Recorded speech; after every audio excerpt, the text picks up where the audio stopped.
Uh, AFC East Quarterbacks. I don't think it's a secret, based on the rankings of ESPN. You'll see those scrolling across the bottom. Our boy Josh Allen. Josh Allen is the top-ranked quarterback in the NFL when it comes to fantasy. You can see last year we had 4,400 yards, 36 touchdowns, compared 15 interceptions, total QBR of 60.7. Pretty good dude at quarterback. Pretty easy to get, to throw his name out there as, one of the best in the league. Some people say he has the best arm in the league. Let's get some opinions out there. What do you guys think? He's obviously one of the best in the league, so he's got to be he's the best in the division, hands down. He's the number one quarterback in fantasy. I think the question really just comes, how early do you want to reach for him? Because the passing numbers are insane. We saw that, but it's what he also gives you with his legs. Usually it's kind of one or the other, right? You can go with a Jalen Hurts, even Kyler Murray. They're going to put up good numbers on the ground, but you don't know what you're going to get in the air. And Allen gives you both. 763 rushing yards last year. I don't think anybody's coming close to him in fantasy again this season. But the biggest question is, how early do you go quarterback? Most people are playing a standard league, and those quarterbacks kind of fall. But, I think Allen's at least top 40 pick. I would even look at the back end of round 3 in a standard draft to grab him. Not any quarterback, but to reach on Allen, that's where I'd go. Yeah, I was actually kind of caught off guard. I was just looking at one of my old Yahoo leagues from last year there in 2021. He was 1-1 out of everybody. And trend is going to be a lot harder for him to repeat that this year, just looking at their schedule. They're going to Tennessee week 1 and 2, and their schedule is just highlighted games with out of division teams like the Bengals, Browns, Vikings, Chiefs, Steelers, Ravens, Titans. They're going to face a lot of good defenses. It's going to be interesting to see if they start more rather than him use his legs to try and preserve him against those defenses. I think he is arguably the first quarterback off the board. I don't think it's arguable. I don't know who you could even consider taking over him in a fantasy draft. No. I think Mahomes is still up there. There's no. You could put those two at the top easily, but I'll be hard pressed to find a draft league what they're talking about that doesn't take Josh Allen first. Yeah. And you got to think Mahomes just lost. I know we're not doing Mahomes right now, but in that comparison, he just lost Tyreek Hill.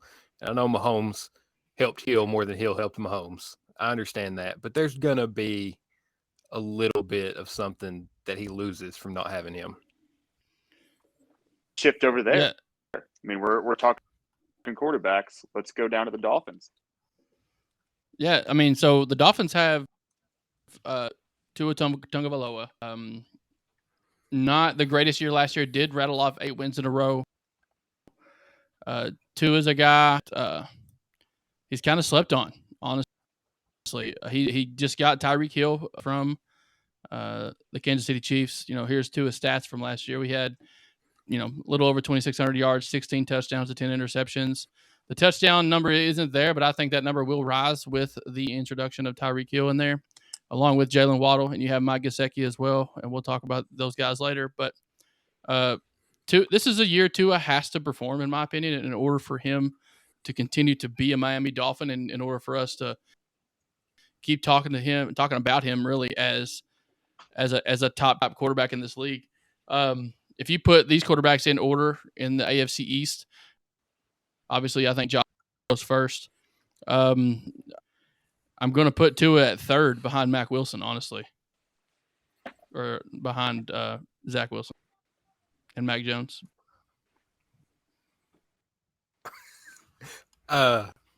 I agree that Tua is not the number one quarterback. I think he's a distant second. I would take Tua over Mac Jones. He's going to give you – I think he has the ability to give you more with his legs. He has better weapons. He's got what now is at least an offensive coordinator. New England has completely ditched coordinators this season. We'll see how that plays out. But the genius that some people say was Josh McDaniels is gone in New England. Mike McDaniel comes in from San Francisco. You know, they had all kinds of weapons. He created weapons out of every player he had. I think that's only going to help Tua, that versatility that he brings to the offensive side. So I have Tua as my second quarterback in this division. He's outside the top 12. I don't think he's drafted in a standard league unless he's a backup. He's got a little bit of upside, but there are several other quarterbacks I would take before Tua. Yeah, from a fantasy perspective, you know, Dynasty League, I think like the fifth quarterback on my team, just because we have like 20 guys. I don't think Tua is the best quarterback on his team. I'll say it. Last year, Teddy B played in 14 games. He had 209 points. He had 191. So,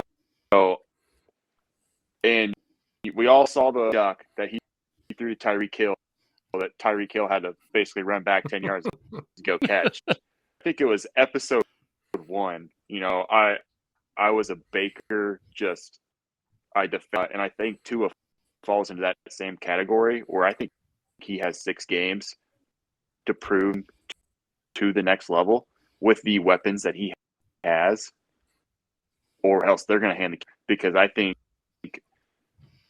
just from a career outrider is a dude that just fell into some very unlucky situations. But I would say Tua is not even the first best quarterback on his own team. Jones in front of Tua and Teddy Bridgewater and Zach Wilson. So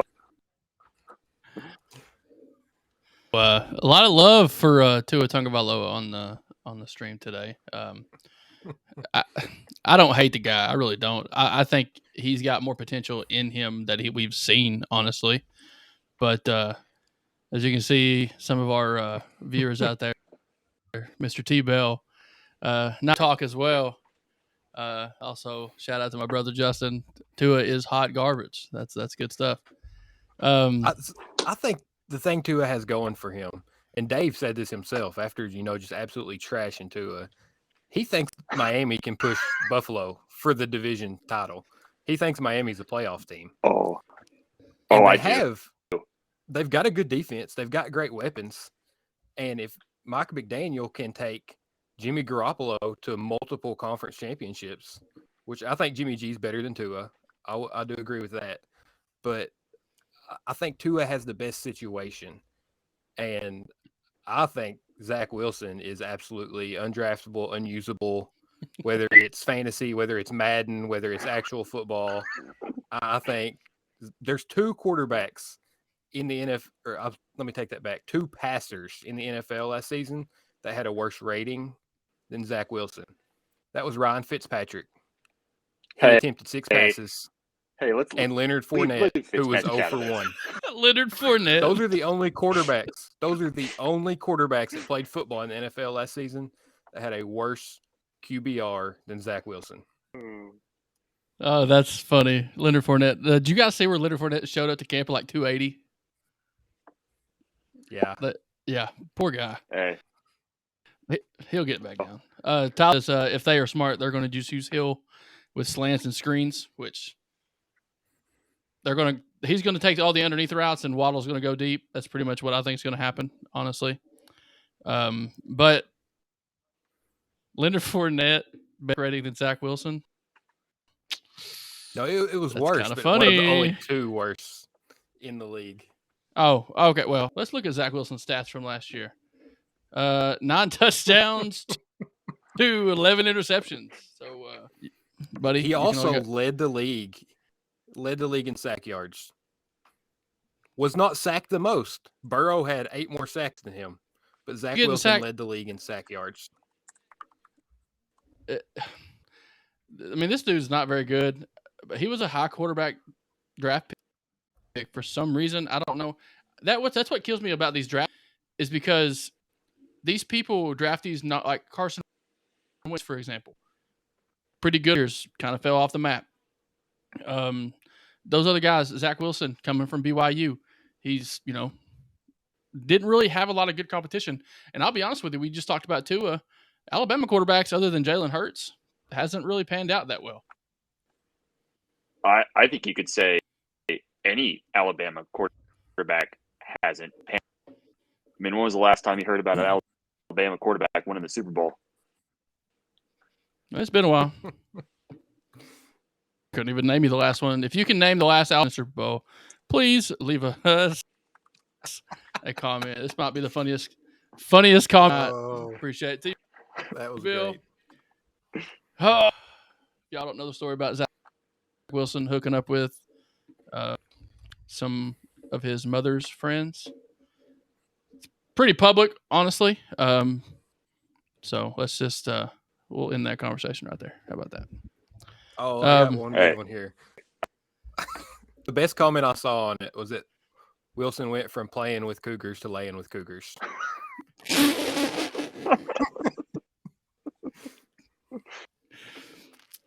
Oh my goodness! All right, so here we go with. All right, let me throw something out there. Hey, this is interesting. Just some quick stats for you. All right, had a rookie stat line where they threw 2 more interceptions than touchdowns, and in 3, or they won 3 games their rookie year. Okay. Coop. Do what? Do you know who it is? I do not. Peyton Manning. Granted, he had a little bit better years, 28 interceptions, and the Colts went 3-13 as a starter. He did just throw write a the lot of book off. interceptions. He did. I mean, I think he still has the record for as a rookie. He does. So we can't write off Zach Wilson yet. But the gap there, Brett Favre, right? A great quarterback. I don't know if he's in that all-time great conversation. Has the NFL record for career interceptions. Like, you can be good and throw a lot of picks. It happens. Tom Brady, I think, threw like 14 last year.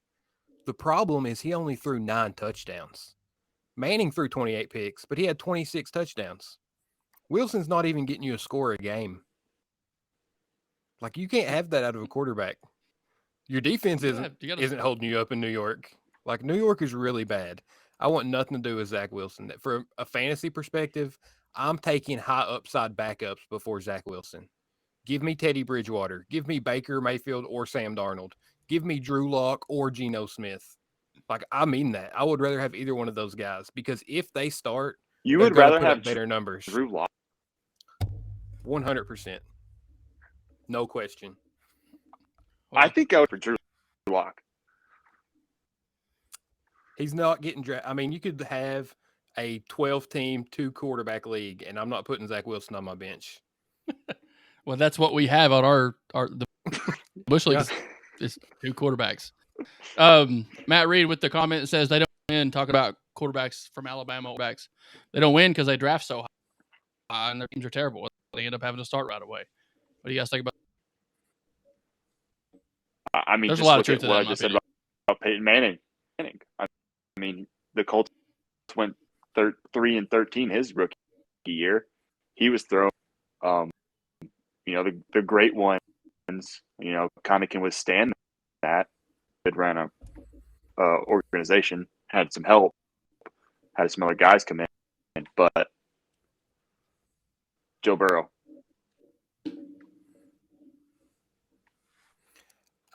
Yeah. So, I mean, I think Joe Burrow he's different. He's an enigma. There's some guys that just drafted. Some people have it, some people don't. Like, you take Joe Burrow and what he did in college, the fame he got, the crowds he played in front of, the competition he played, and how he handled his poise anywhere on the field, off the field. He knew exactly what he was doing at all times. Zach Wilson has no freaking clue tomorrow at practice. That's the difference. Yeah, That's the difference. I think that the thing with Alabama, Some people kind of like different. Yeah. And the thing we're kind of talking about with Miami, like they have a great supporting cast around him. When Alabama plays another team, 95% of the time, they are better at every single position. So when you have an A.J. McCarron back there, Tua Tongaloa, they don't have to be better because their receivers are better, their running backs are better, their O-line's better, they have a better defense to support them. So because that cast is so good, they have easy throws. They have more time in the pocket. They have a bigger threat on play action. They have a defense that makes the other team play from behind and keeps their offense off the field. Like, I think all those things make Alabama quarterbacks look so good because they're so successful that they don't have the pressure. They don't have to make the plays that you do in the NFL. Alabama is too easy for a quarterback is what I'm saying. They're so good that quarterbacks have it easy. And then, like the comment pointed out, they turn into high draft picks where it's not easy anymore. It's not easy to play quarterback for the Jets. It's not easy to play quarterback for the Bengals, but Burrow wasn't out of Alabama. He had hard times. He had to play Alabama. He had to play Georgia. Talk about, and he was also like a 26. Yeah. AFC East was blessing us. Now we're going to go talk about Mac Jones. He wasn't a high draft pick. I mean, granted, he's still a first round, he's a late first rounder. So where do you guys rank him? In this, the second. I've got him third. I think he's high teens if I'm drafting for fantasy. He's going to put up some consistent numbers. They're not going to win you weeks. And that's something to remember about fantasy. This is my approach. If I'm looking at a guy in a 2-quarterback league, I would probably take Mac over somebody that's boom or bust, that has these huge weeks and these down weeks. Like historically, you look at somebody like Fitzpatrick, he'll go out and get you 350 yards and 4 touchdowns. The next week it's 120 and 3 picks. Like, I would rather have Mac Jones, who's going to have less points throughout the season, because it is a week by week game. Those booms don't help you as much as that consistency helps you. So I think Mac's draftable as a backup because you know what you're going to get in that bye week. He's going to give you steady production. I don't think he's a starter in fantasy. I think he's the second most talented quarterback in this division, and he's the third fantasy pick for me. So wrapping up the conversation in the AFC East, obviously Josh Allen is a no-brainer draft pick, probably a high-round draft pick in even single quarterback leagues. If you play in a 2-quarterback league, he's probably second type of pick. If you're a keeper, you ain't getting him as a keeper. We play keeper leagues. He's not even going to be in the draft pool in ours. I don't even, it's like, if you redraft every year, 2-quarterback leagues. First of all, I want to say this: if you don't play 2-quarterback leagues, it's kind of fun. So I would recommend just that's something different along the way. It's a little different, and you have to strategize a little into the draft and value certain things over others because you can get 80 to 100 points from your 2 quarterbacks. Don't draft good quarterbacks. Other people are. And here you are sitting, that points every week. It's a 2-quarterback league. So, Josh Allen, obvious number 1 pick out of this division. We think Mac Jones is probably a, tier 3 quarterback in terms of rankings in this actual division, but maybe a second ranking when it comes to fantasy potential. We can all pretty much guarantee that Zach Wilson won't be taken in many drafts.